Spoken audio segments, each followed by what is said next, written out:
Why do bad things happen to good people? That's a really common question, and there's actually a book of the Bible that deals with that question. It's called the Book of Job. The Book of Job is about a man named Job who was, relatively speaking, a very good person. The Bible describes him as blameless. It says that there was nobody like Job.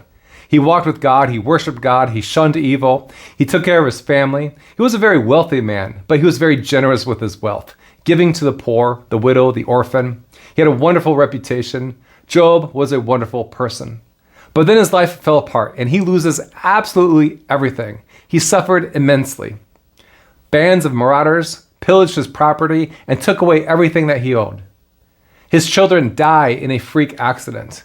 And then Job is afflicted with terrible diseases. He has infections from the top of his head to the bottoms of his feet. His flesh is literally just rotting off of his body. And God's aware. God knows what's happening to Job. In fact, God had allowed it. He permitted this to happen. Job is miserable. He's depressed. He curses the day of his birth. He's longing for the grave, but above all, he wants answers. He wants answers from God. Job has 3 friends that come along and try to give him answers, but they don't help. They only make things worse. They just assume that Job must have done something wrong. Their argument is essentially that, well, bad things happen to bad people, therefore, Job, what'd you do? What'd you do that made God so angry?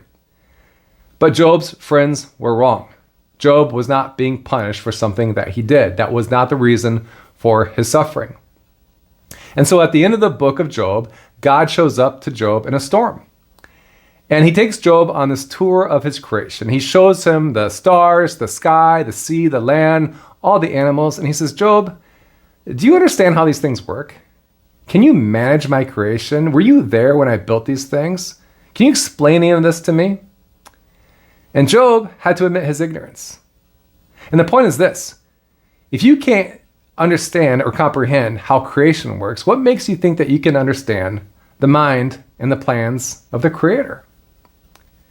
And this is one of the most difficult lessons when it comes to why bad things happen, when it comes to answering why bad things happen. Sometimes we're just not meant to know.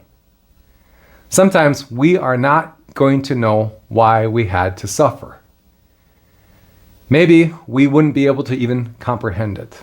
And so like Job, we have to humble ourselves and trust that our Heavenly Father loves us and He knows what He's doing. And we got to accept the good along with the bad. And may God give us the strength to do that.